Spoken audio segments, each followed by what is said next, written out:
안녕하세요, 현상입니다.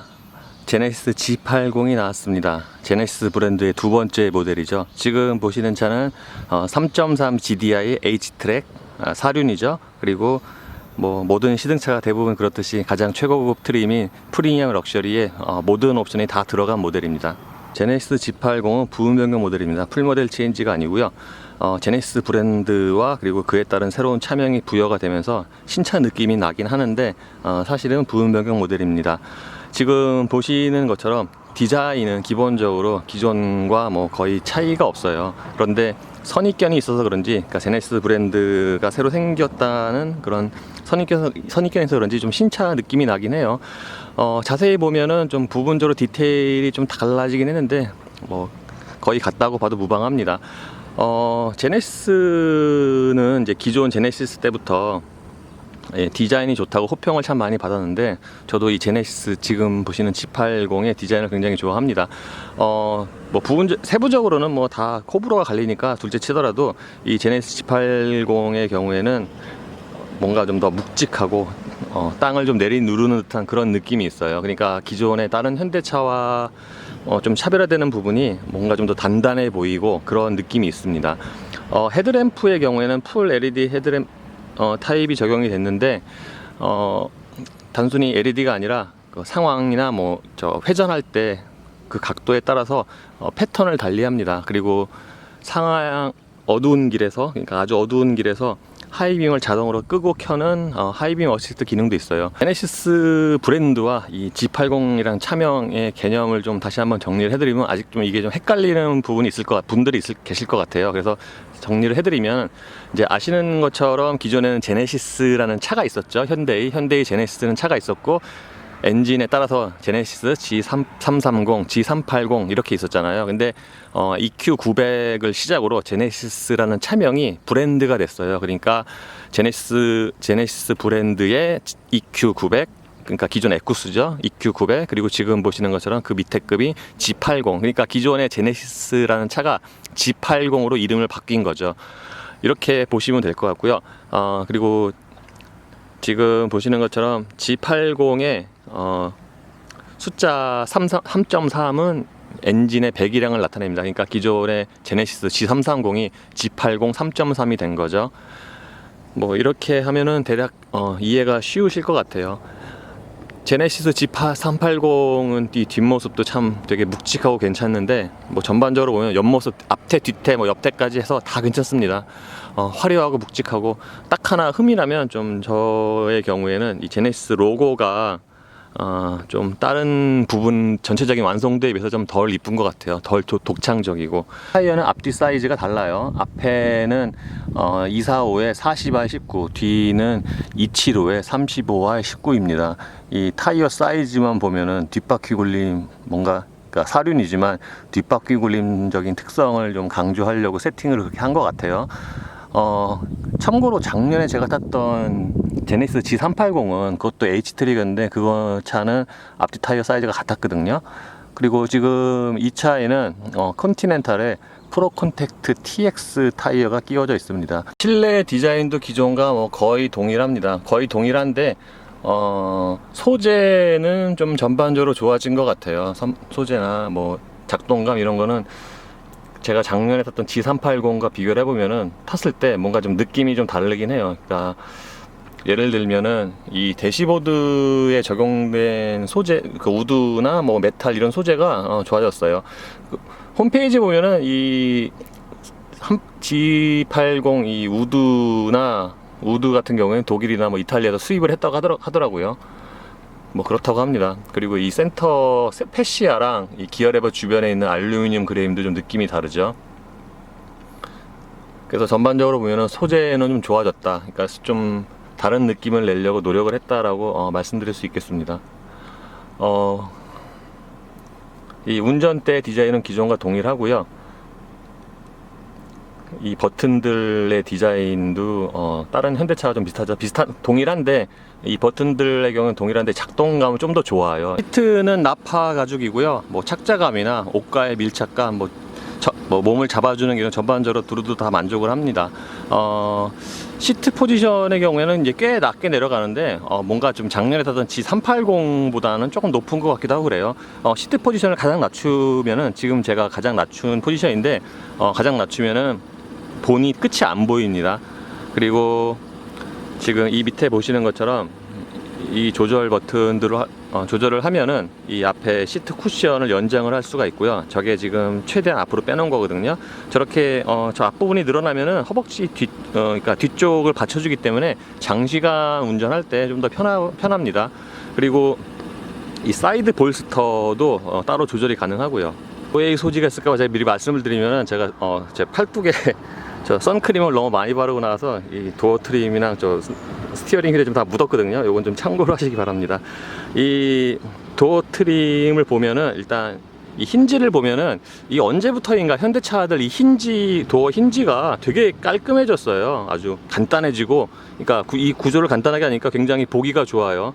그리고 마무리 같은 것도 굉장히 좋고, 이 밑에 끝에 보면은 여기 이런 부분도 아주 마무리가 깔끔합니다. C클래스 같은 경우에 저희가 좀 뭐가 좀 이렇게 뭉그러진 것 같아서 좀 보기가 안 좋은데, 제네시스 같은 경우에는 저기 부분만 아니라 힌지 경첩 부분들의 마무리가 되게 좋아요. 그리고 그 국산차에서 늘 아쉬웠던 이 상하향 원터치 버튼도 4개가 전부 적용이 됐습니다.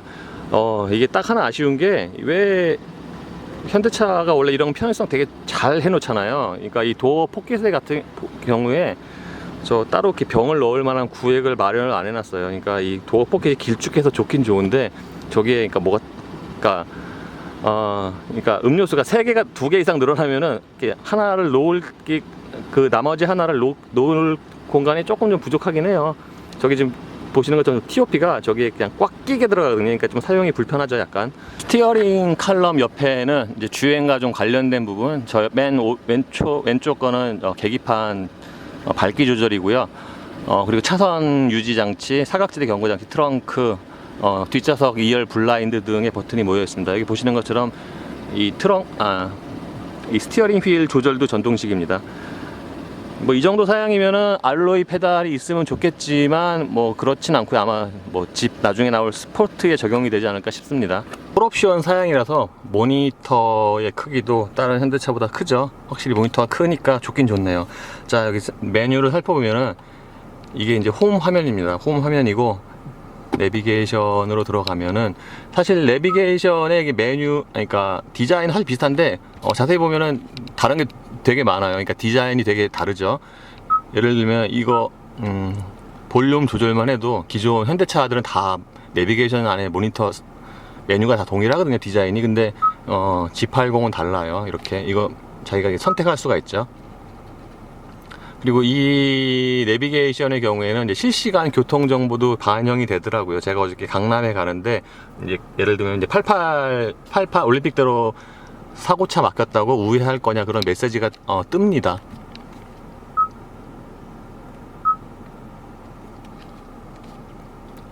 이렇게 보면은 디자인이 진짜 많이 다르네요, 기존의 현대차랑. 그러니까 고급 브랜드라고 차별화하려고 이렇게 따로 개발을 한 것 같습니다.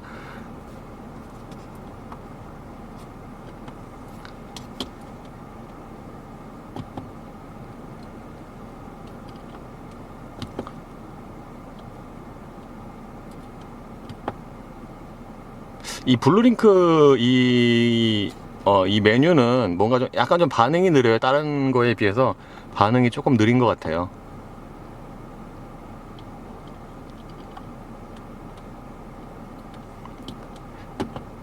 예, 이거는 이제 개통이 안 됐죠. 그리고 설정으로 들어가면은 이렇게 여러 가지 메뉴가 있습니다. 그러니까 기존의 현대차에 비하면, 그러니까 이런 안에 있는 기능들의 메뉴도 굉장히 많죠. 이 VIP 사운드는 아마 그러니까 2열 승객을 위한 그런 사운드 시스템 세팅 같아요. 센터 패시아 디자인도 기존과 동일하죠. 제가 이렇게 이틀 정도 지금 운전을 하면서 가장 편안하다고 생각이 되는 게 이 공조장치 부분이에요. 그러니까 기어 레버에 딱 팔 놓으면은 딱 정확하게 닿고, 아주 여기 사용하기 편하게 잘 해놨어요. 그리고 이 바람 세기 조절 같은 경우에도 그러니까 이쪽과 운전석과 동반자석을 따로 조절을 할 수가 있어요. 그리고 렉시콘 오디오가 적용이 되는데 제가 뭐 막귀라서 음악을 한번 잠깐 들어보겠습니다. 여기서 이제 미디어를 누르면 이 관련 정보로 들어가죠.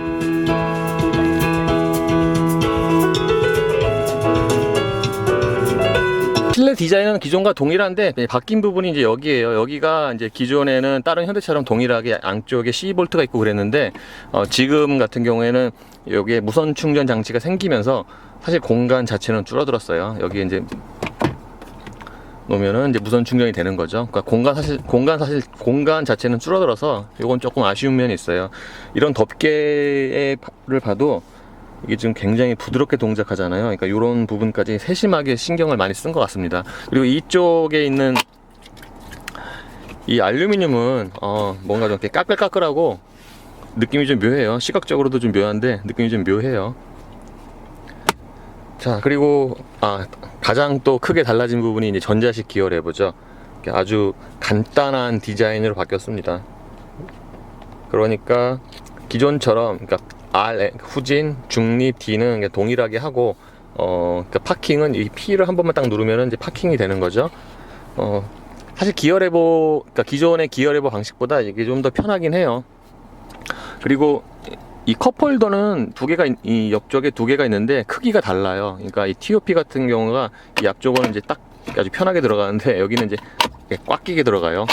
기어 레버 뒤에는 이렇게 있는 이 다이얼로 모니터에 있는 주요 메뉴를 다 컨트롤할 수가 있죠. 예를 들면은 지금 내비게이션인데 이걸로 이제 확대, 축소를 할 수가 있고요. 앞서 제가 터치 스크린으로 조작했던 것도 전부 다 이걸로 가능합니다. 여기 보시면 이 맵 보이스와 내비가 있는데 그러니까 이 상태에서 내비를 누르면은 나부를 누르면 이렇게 내비 메뉴로 가고, 그러니까 지금 현재 위치를 보고 싶으면은 이 맵 보이스를 누르면은 이렇게 다시 내비 화면으로 됩니다. 그리고 내비게이션 안내를 받는 중에 이제 중간 가다가, 그러니까 지금 어디쯤 가고 다음 안내를 더 듣고 싶으면은 이걸 한 번 더 누르면 상황에 상관없이 안내 멘트가 나오더라고요. 그리고 이 뒤에 바로 그러니까 엄지손가락이 닿는 부분에 딱 백 버튼, 뒤로 가기 버튼을 눌러서 사용도 아주 편합니다. 그리고 이쪽에 따로 이제 블루링크 버튼을 마련해 놨고요. 이거 누르면 이제 한 번에 블루링크로 이제 이동을 하는 거죠. 그리고 이쪽에 이 제네시스 G80은 이 냉방 시트가 되게 약해요. 이게 좀 약간 좀 이해를 못할 정도로 되게 약한데 지금 제가 3단계로 틀고 있는데 다른 차에 1단계 정도밖에 안 돼요. 이게 좀 뭐라 그럴까, 제가 지금 미리 말씀을 드리면 이 G80은 정숙성을 굉장히 강조를 한 것 같아요. 그래서 냉방 시트의 소리마저 줄여버리자라는 뭐 컨셉 같아요. 그래서 하여튼 3단계 틀면은 보통 다른 차들의 냉방 시트 3단계 틀면 소리가 많이 나잖아요. 근데 지금 이 G80은 소리는 전혀 안 나요. 소리는 전혀 안 나는 대신 별로 시원하지도 않고, 제 생각엔 소리가 나도 시원한 게 낫죠. 그리고 이 냉방 시트가 에어컨을 좀 세게 틀면은, 그러니까 이 에어컨을 세게 틀면은 좀 같이 좀 시원해지는 좀 그런 것 같아요. 아마 제가 지금 정확하지 않습니다. 어저께 이재린 기자가 잠깐 운전을 했는데 냉방 시트를 틀었는지도 잘 모르더라고요. 하여튼 그 정도로 냉방 시트가 좀 약합니다. 보통 냉방 시트는 차마다 뭐 대동소이 하거든요. 사실은 뭐 차가 비싼 차건 싼 차건 간에. 근데 G80은 정숙성 아마 너무 강조한 나머지 이것까지 좀 소리를 줄여버린 것 같아요. 그리고 이 어라운드 뷰가 있는데, 이 어라운드 뷰가 이 정도 크기의 차이는 굉장히 유용하죠. 지금 보시는 것처럼 눌러서 이 모드 바꿀 수도 있고요. 그리고 이렇게 자기가 원하는 쪽으로 이렇게 볼 수도 있습니다. 센터 콘솔 박스의 크기는 이제 이 정도가 됩니다. 뭐 이렇게 큰 편은 아니죠. 그리고 지금 보시는 것처럼 이 C-볼트가 이 센터 콘솔 박스 안으로 들어왔죠. 기존에 이 앞쪽에 있었는데 안으로 들어왔죠. 여기 보시면은 이 충전 줄 찝히지 말라고 여기랑 여기 양쪽에다 이렇게 딱 이렇게 홈을 파놨어요. 그러니까 이것도 굉장히 좀 세심한 배려 같아요. 계기판 메뉴 살펴보겠습니다. 계기판 메뉴는 뭐 기존의 현대차랑 비슷한데 좀 사양이 좋은 사양이다 보니까 늘어나는 메뉴가 좀 있어요. 일단 이 부분은 이제 동일하죠. 3D 컴퓨터 사양이고요. 근데 좀 다른 현대차와 다른 게 순간 연비 표시가 다른 현대차는 그냥 막대 그래프로만 그냥 대충 표시가 되는데 G80은 이렇게 숫자로 또 따로 표시가 되죠.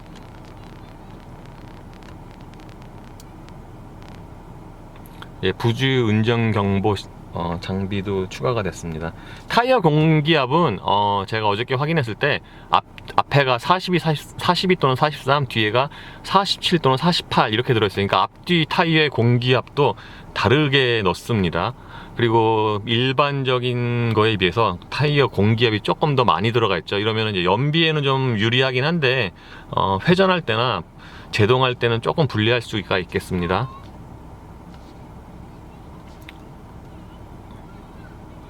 예, 헤드업 디스플레이는 뭐 이렇게 있는데 이런 메뉴 좀 상세 세부 메뉴가 많이 있어요.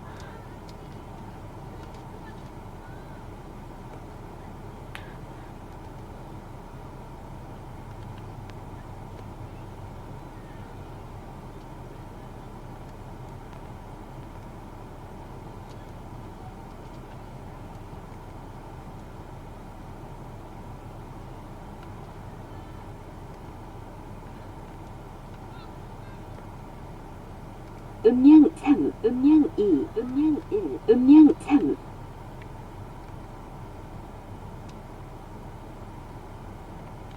헤드업 디스플레이는 기존에 비해서 되게 많이 좋아진 것 같아요. 뭐라 그럴까, 이제 가독성 같은 부분에서 폰트도 예쁘고 가독성 같은 부분도 굉장히 많이 좋아진 것 같습니다. 그리고 지금 보시는 것처럼 이 헤드업 디스플레이는 내비게이션 정보는 물론 어댑티브 크루즈 컨트롤, 그리고 차선 유지 장치, 이런 여러 가지 정보들이 여기다 표시가 되니까, 심지어는 저 과속 방지턱까지 표시가 됩니다. 지금 표시 높이가 지금 10으로 돼 있는데 이게 지금 가장 낮은 거고요. 이게 가장 높은 겁니다. 참고로 G80의 키는 이렇게 생겼습니다. 이 키를 감싼 가죽이 꽤 고급스럽고요. 그리고 여기가 지금 자석이 있는 것 같아요. 딱 이렇게 붙어요. 그런데 좀 무겁네요. 좀 무겁고 부피가 있어갖고 여름철에 이제 남자분들 주머니 넣고 다니기 약간 좀 부담스러울 수 있겠습니다. 2열 공간은 뭐 넉넉한데 현대 또는 이 차급에 기대하는 만큼은 좀 못 미치는 것 같아요. 제 키가 177인데 제가 앉았을 경우에 무릎과 앞시 사이에 주먹 2개가 들어가고 조금 남거든요. 그러니까 비슷한 사이즈의 올류 K7과 비교하면은 G80이 무릎 공간이 더 적어요. 물론 이 차는 AWD에 기본적으로 뒷바퀴 굴림 베이스, 그러니까 공간에서 좀 부족할 수 있겠죠. 2열 무릎 공간은 이 정도가 됩니다. 핸드폰 놓고 조금 남는데 K7 같은 경우 여기에 이제 주먹 3개가 들어가거든요. 그러니까 좀 좁죠. 이 뒤쪽에 보시면 여기에 이제 이거는 이제 운전자가 이 동반자석 시트를 조절하라고 마련한 버튼이고요. 이 동반자석의 경우에는 여기에 보시면 여기에 있는 버튼들로도 다 조정이 가능합니다. 이 공간을 보면은 완전 여기 있는 메뉴를 보면은 완전히 무슨 쇼퍼 드리븐 차처럼 이렇게 무슨 많은 기능들이 있어요. 예를 들면은 이 버튼 누르면 지금 보시는 것처럼 이렇게 밀거나 당길 수 있죠. 그리고 이거는 2열 블라인드고요. 이렇게 따로 이렇게 조절을 할 수가 있습니다. 물론 이 2열에도 이제 통풍 시트가 있고요. 2열 통풍 시트도 그렇게 별로 안 시원해요. 그리고 이 뒤에 보시면 여기에 있는 이 메뉴는 앞좌석에 있는 그 모니터 메뉴와 거의 동일합니다. 예를 들면은 이 파워 버튼을 누르면 여기가 이제 켜지죠. 켜지고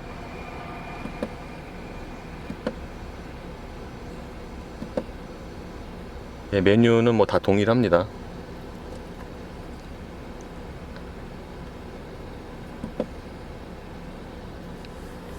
그리고 또 하나 좋은 점 중에 하나가 2열 시트를 이렇게 눕힐 수가 있어요. 예를 들면은 지금 2열 시트가 이 정도의 각도로 누이죠. 그러니까 뭐 비행기만큼은 아니지만 어느 정도는 이제 편한 자세가 나옵니다. 그리고 이 뒤에는 여기 12V USB가 있는데 이 2열 뒤에 2열에 있는 USB도 데이터 리딩이 가능하다고 합니다.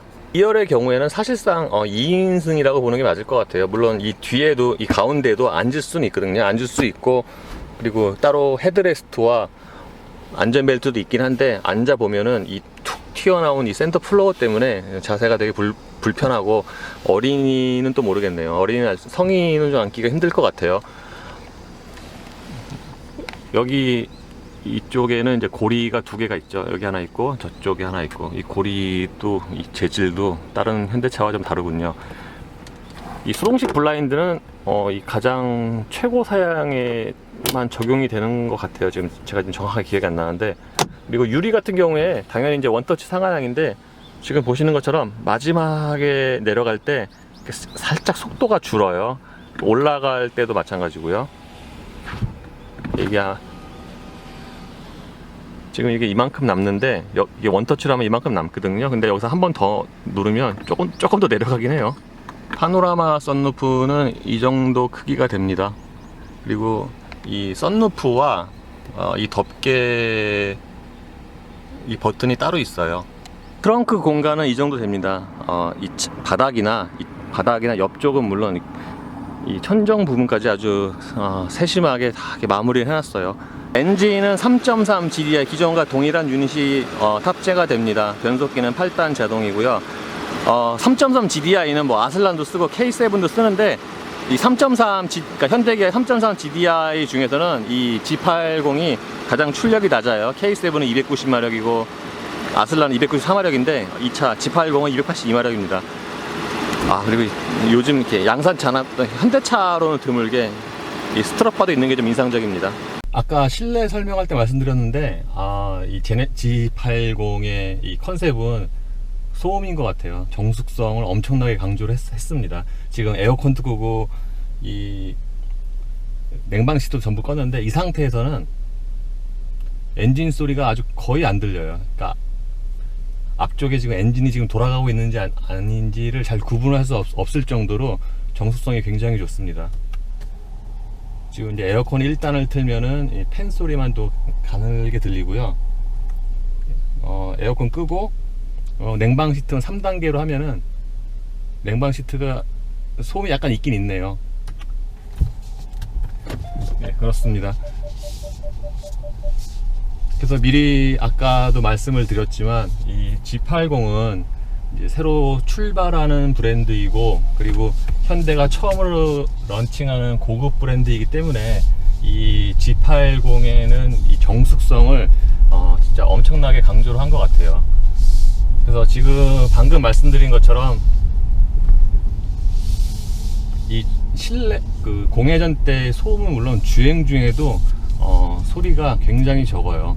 그리고 지금 시동 걸고 이제 출발하면은 이 안전벨트가 또 몸을 살짝 당겨주고요. 이 안전벨트는 코너를 좀 강하게 돌 때 또는 고속으로 주행해서 좀 이렇게 완만한 코너를 좀 빠른 속도로 돌아도 이 조여주는 기능이 있습니다. 지금은 제가 이제 에코 모드로 달리고 있고요. 에코 모드에서는 확실히 반응이 둔해집니다. 반응이 그냥 에코와 노멀, 스포트 뭐 이런 반응은 다 뭐 기존과 동일한데 최근에 오래 탔던 그 현대차에 비하면 이 스포트 모드가 그렇게 두드러지게 차이가 나는 것 같진 않아요. 근래에 탔던 차 중에 진짜 주행 중에 가장 조용했던 차는 BMW 750Li 였거든요. 그 차가 정말 주행 중에 조용했어요. 근데 이 G80의 경우에 거의 그 정도 750만큼 조용한 건 아닌데 거의 그 정도로 조용합니다. 그러니까 이 G80의 경우에는 공회전 때도 조용한데 이 주행 중 정숙성이 정말 대단해요. 지금 제가 90km로 주행을 하고 있는데 이 상태에서는 그러니까 타이어 소음만 좀 올라와요. 타이어 소음만. 그러니까 그 외의 소음은 엔진 소리는 뭐 지금 RPM이 뭐 1500 RPM 정도니까 엔진 소리는 당연히 안 들리고요. 이 타이어 소음만 올라오고 조금 더 빨리 달리면 한 120 이 정도로 달리면은 이쪽 이 천장 쪽에서 좀 바람 소리가 좀 들리는 정도입니다.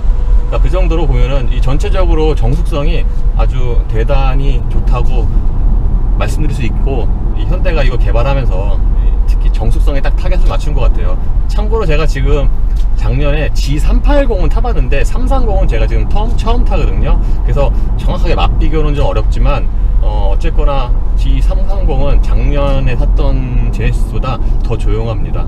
G80 3.3은 이 승차감도 굉장히 좋아요. 기본적으로 하체가 되게 부드럽거든요. 그러니까 충격을 되게 흡수를 잘하고 그러니까 롤도 적당히 제어를 하는데, 이 차가 그러니까 지금 코너를 돌 때 보면은 이 차가 지금 되게 무겁다라는 생각이 절로 들어요. 지금 코너 빨리 돌면은 차가 또 약간 지금 안쪽으로 이렇게 하려고 하는데 오늘은 잘 도네요. 어저께 여기 들어왔을 때는 차가 어젠 좀 속도가 높았죠. 근데 높긴 했어도 차가 이렇게 밀려서 차선 밖으로 나가려고 했거든요. 그러니까 최근에 그 현대차 타면서 이렇게 코너에서 좀 뭐라 그럴까 둔한 차가 없었어요.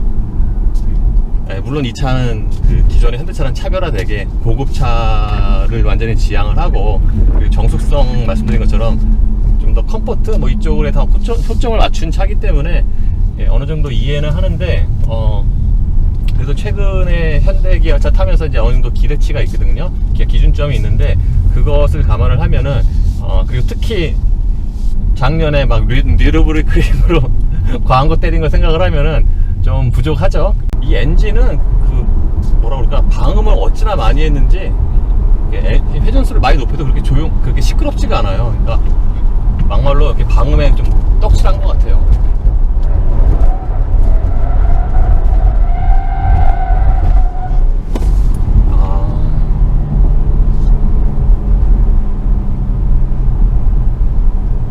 확실히 이렇게 오르막과 내리막에 좀 차이가 있군요. 오르막에서는 확실히 좀 더 잘 도네요.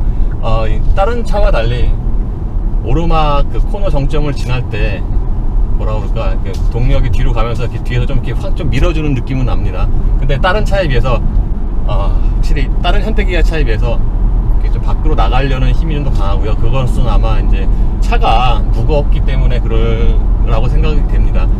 그리고 그러니까 엔진, 그리고 이제 자세 제어가 들어가면은 엔진 출력을 일단 줄이는데 그거를 좀 더 일찍 줄이고, 그리고 좀 더 붙잡고 있다가 놔주는 게 좀 더뎌요. 다른 차에 비해서. 그러니까 차의 성격에 맞게 좀 더 이렇게 보수적으로 세팅을 했다고 할 수 있겠습니다. 이 내리막은 아까 첫 번째 돌았던 내리막보다 더 좀 경사가 있는데요. 지금도 안전벨트가 조여주네요.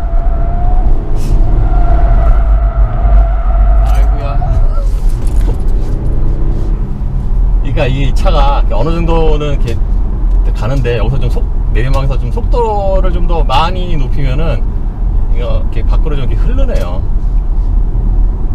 근데 흘러도 제가 아까 좀 전에 보셨던 것처럼 이렇게 흘러도 이렇게 틀어주면은 자세를 바로잡긴 하는데 이렇게 앞쪽이 좀 더 꺾는 것보다 좀 더 많이 가는 이른바 뭐 오버스티어 비슷하게, 그리고 뭐 전통적인 뭐 뒷바퀴 굴림의 특징이라고 하는 뭐 그런 경향이 나타나긴 하는데 뭐 어느 정도는 좀 제어가 그래도 가능한 정도입니다. 그리고 보셨던 것처럼 더 제어가 더 많이 들어가요.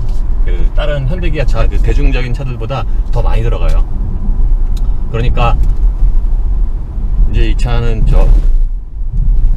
고급 브랜드로 나오니까 자꾸 현대기아랑 비교를 하면 좀 그런데, 지금 팔리고 있는 현대기아 차들 중에서는 가장 보수적으로 세팅이 됐다라고 할 수 있고, 그리고 다른 말로 하면은 가장 운전의 재미는 가장 좀 떨어진다. 그러니까 가장 재밌는 차는 아반떼 스포츠고요. 그 다음에 아이오닉 니로 뭐 이런데, 이 차는 그거에 비하면 좀 더 보수적이고 운전의 재미는 없고, 오히려 그때 제가 남양만에서 그때 프로토타입 잠깐 타봤던 그 EQ900보다 좀 더 보수적이지 않나 싶어요. 가속력에 대한 만족도 사람에 따라 다른 건데 저 같은 경우에는 이거 예상보다는 좀 안 나가는 것 같아요. 왜냐하면은 차가 282마력이고 같은 엔진을 쓰는 뭐 K7이나 아슬란이 동력 성능이 굉장히 좋았거든요. 근데 이 차는 280 출력이 조금 낮긴 하지만 그 차들에 비해서 좀 차이가 나더라고요. 제 동영상으로 비교를 해보면은 정지에서 200km까지 가는데 K7이랑 차이가 좀 많이 나요. 그래서 이 차는 체감 가속도 좀 느리긴 한데 뭐 실질적으로 가속도 같은 엔진, 같은 3.4 엔진을 쓰는 다른 현대기아차에 비해서 좀 더디다. 이거 아마 AW 사륜 때문에 그런 것 같아요. 사륜이 아니고 만약에 이게 2륜이었으면은 좀 더 빠르지 않았을까 싶습니다. 그리고 이 차가 한 120, 130까지는 뭐 고속 안정성이나 승차감이 다 무난한데 이제 속도가 높아지면은 좀 뭐라 그럴까 직진성이 좀 떨어져요. 그러니까 제가 작년부터 계속 그 현대기아차 계속 시승을 하면서 이제 어느 정도는 이제 파악이 됐는데 이 차는 그 제가 그 알고 있는 그 기준치, 현대기아차의 기준치 그거에 좀 못 미쳐요. 고속 안정성이 달리다 보면은 부드러운 것까지는 좋은데, 그러니까 똑같이 부드럽거든요. 뭐 다른 뭐 최근 탄 현대기아차가 이렇게 딱딱한 게 아니에요. 하체가 부드러운데 똑같이 부드럽고 똑같이 아래 위 상하 바운스가 있는데 얘는 이 차는 거기서 좀 더 그 이렇게 예를 들면 빠른 속도로 이렇게 구분길 코너 돌아갈 때 이제 좌우 롤이 생기잖아요. 그 롤 제어가 그 차들만큼 못한 것 같아요. 그러니까 지금 팔리고 있는 현대기아차 중에 고속성이 제일 떨어져요, 이 차가. 그리고 그거만 또 떨어지는 게 아니라 심지어는 저 브레이크도 못해요. 그러니까 한 높은 속도에서 최고 속도 부근에서 급제동 이렇게 하면은 이 차가 좀 더 뭐라 그럴까 꽉 하고 이렇게 세우는 맛이 좀 떨어져요. 그러니까 브레이크 역시도 지금 팔리고 있는 제가 타본 차 현대기아차 중에서 브레이크가 가장 떨어집니다. 이것도 역시 차가 무거운데 그거만큼 대응을 안 한 것 같긴 해요. 그러니까 그 고속 안정성과 그 브레이크는 제가 알고 있는 그런 현대기아차의 그 기대치에 비해서 조금 못하다고 말씀드릴 수 있겠습니다. 그리고 이 스티어링 감각은 무난합니다. 이거 뭐 저 소나타 1.7 디젤이나 2.0 터보처럼 이렇게 이질감이 있는 건 아니고요. 전체적으로 무난해요. 2015년형 제네시스의 차선 유지 장치가 적용이 됐잖아요. 제네시스 G80에도 당연히 있죠. 근데 제네시스 G80은 거기에 하이웨이 드라이빙 어시스트라고 그 고속도로 차선 운전 지원 장치가 따로 또 추가가 됐어요. 지금 가속ped을 끝까지 밟고 있는데 근데 이게 좀 희한한 게 이것도 무슨 학습 효과가 있나요? 어저께는 돌았을 때는 뭐라 그럴까 똑같은 코너에서 되게 이렇게 좀 허둥지둥하고 좀 더 밖으로 밀리고 그랬는데 오늘은 안 그러네요. 이것도 무슨 학습 효과가 있나요? 그리고 제가 지금 코너 이렇게 여러 번 돌면서 느낀 건데 이 G80은 심지어 타이어 소리도 되게 적네요. 그러니까 타이어 그 소음 자체가 그렇게 크게 안 나는 것 같아요. 이 차는 하여튼 아까 말씀드린 것처럼 방음을 엄청나게 잘했어요. 이 유리만 봐도 유리도 지금 엄청 두꺼워요. 이만큼 이렇게 두꺼워요. 유리도. 그러니까 지금 방음에 하여튼 엄청 신경을 썼다고 할 수 있겠습니다. 그리고 이 제네시스 G80에도 차선 유지 장치가 있는데 뭐 성능 자체는 뭐 작년과 뭐 동일합니다. 자, 크루즈 컨트롤을 켜고 이쪽 스티어링 칼럼 왼쪽에 있는 이 차선 유지 장치, 차선 표시 그림을 누르면은 여기 계기판에 뜨고 이 HUD에는 저 운전대 표시가 뜨거든요. 그러면 이제 활성화가 되는 거죠. 이러면은 아주 부분적인 짧은 시간이지만 자율주행이 됩니다. 물론 이거는 이제 운전자 당연히 책임이죠. 어느 회사나 다 똑같습니다. 시간을 보면은 제가 보면은 대략 한 15초 정도에서 경고음이 나고, 그리고 그 후에도 이제 5초 정도가 있으면 기능이 경고음이 울리면서 해지가 됩니다. 기능이. 지금 15초죠.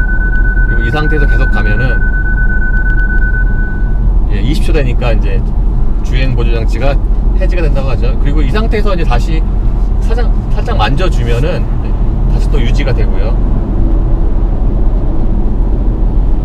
이 제네시스의 G80의 유지장치는 성능이 괜찮아요. 지금 보시는 것처럼 그러니까 좀 이렇게 급이 낮은 차에 적용된 급 낮은 차들은 이 차선 유지, 차선 안에서 왔다 갔다 하거든요. 그러니까 차선 벗어나진 않는데 이 안에서 왔다 갔다 합니다. 근데 좀 좋은 차들에 쓰여진 좋은 제품의 경우에는 차선을, 그러니까 이 한쪽으로 붙기 전에 미리 제어를 해서 조금씩 제어를 해서 차선 가운데로 갈 수 있게 하거든요. 지금 제네시스가 이래요. 그러니까 이 제네시스 G380보다 이 유지 기능이 좋은 차는 아우디 Q7, A6, 볼보 XC90 뭐 이 정도예요. 그러니까 이 차도 사실 굉장히 좋은데 Q7 이거 더 좋거든요. 하여튼 이 정도, 그러니까 G80의 이 유지장치만 해도 상당히 좋은 편에 듭니다. 지금도 지금 약간 굽은 길인데 이쪽으로 붙기 전에 이 운전대를 살짝 한번 이렇게 이렇게 조향을 해주거든요. 한쪽으로 붙지 않게. 그래서 급이 낮은 제품의 경우에는 차가 옆 차선에 차가 있으면은 사용하기 힘들어요. 이게 민폐거든요. 그거 이렇게, 왜냐면 차선에서 왔다 갔다 하니까. 근데 민폐인데 이 차 같은 경우는 지금 차가 많아도 옆에 차선이 있어도 그렇게 큰 부담 없이 이용을 할 수가 있어요. 물론 이게 이 유지 시간이 한 15초 정도밖에 안 되기 때문에 그렇게 뭐 길게 사용은 못하지만 뭐 그래도 없는 것보다는 100배 낫죠. 제네시스 EQ900처럼 HDA 하이웨이 드라이빙 어시스트라고 그 기능이 더 추가가 됐는데, 하이웨이 드라이빙 어시스트가 고속도로에서 이제 자율주행, 좀 더 개선된 자율주행, 발전된 형태의 자율주행 시스템인데, 저는 이게 도대체 언제쯤 되나 했어요. 왜냐면 지금 간선도로인데 여기서는 안 되더라고요. 근데 이게 도대체 언제쯤 되나 했더만, 이게 진짜 고속도로에서만 되더라고요, HDA는. 그러니까 제가 어저께 현대 양재동을 가면서 그 반포 88에서 반포 아이시 빠져서 딱 그 경부고속도로 시가지 구간에 접어드니까 그때 딱 이 HDA가 그 HDA라고 여기 안에 이제 계기판에 이게 뜨더라고요. 그러니까 그때 실제로 그 고속도로에서만 되는 거죠. 그 고속도로에서 해보니까 그 HDA가 일단 가장 큰 특징이 뭐냐면은 시간이 길어요. 시간이 지금 아까 제가 방금 말씀드린 것처럼 여기 이런 데서는 뭐 15초 이 정도밖에 안 되잖아요. 근데 어저께 그 경부고속도로 시가지 구간에서는 거의 1분이 되더라고요. 1분까지 이게 시간이 1분까지 늘어나요. 1분 이상도 되더라고요.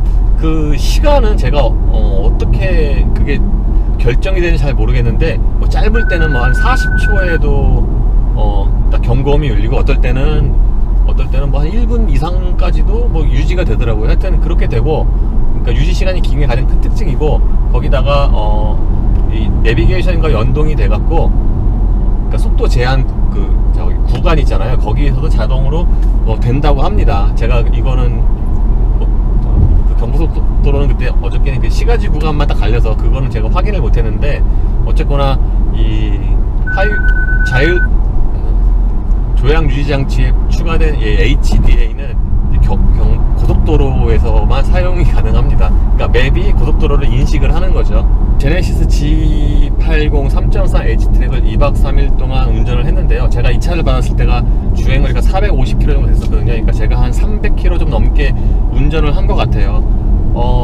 제가 여러모로 이제 운전을 해보니까 여러분 느끼는 게 작년에 쓰던 G380보다 차가 더 조용해졌어요. G380도 원래 조용했는데 더 조용해졌어요. G380은 뭐라 그럴까, 고회전 쓰면 엔진 좀 스포티한 사운드를 좀 살렸다 뭐 이러는데, 이 차는 그것까지도 아예 배제를 하고 없애버리고 고회전으로 엔진 사용해도 소리가 굉장히 적어요.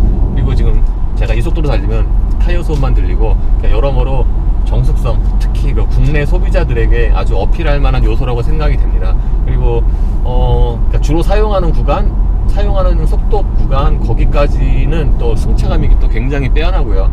그리고 여러 가지로 보면은 이 편의성도 아주 신경을 참 많이 쓴 것 같아요. 예를 들면은 심지어는 요즘에 이제 여름에 더우니까 주차할 때 창문 조금씩 열고 이렇게 내리잖아요.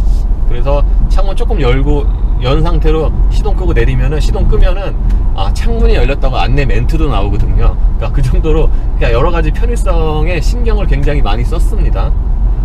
반면에 좀 속도가 높아지면은 좀 주행 안정성이 떨어지고, 이게 오히려 작년에 탔던 G380보다 고속에서 주행 안정성이 좀 더 떨어지는 것 같아요, 이 차는. 그리고 연비는 K7 3.4, 같은 엔진의 K7 3.3이랑 거의 비슷하게 나오고요. 이건 또 약간 더 의외죠. 이 차가 거의 한 300km 가까이 무겁고 AW도 그런데 또 정속 주행 연비 또 비슷해요. 제가 만약에 G80 3.3을 사면은 따로 이렇게 H-트랙은 선택을 안 할 것 같아요. H-트랙이 없는 게 뭐 여러모로 보면은 더 장점이 많지 않을까 그렇게 생각을 해봅니다. 예, 이래서 G80 3.3 H-트랙의 시승을 마치겠습니다.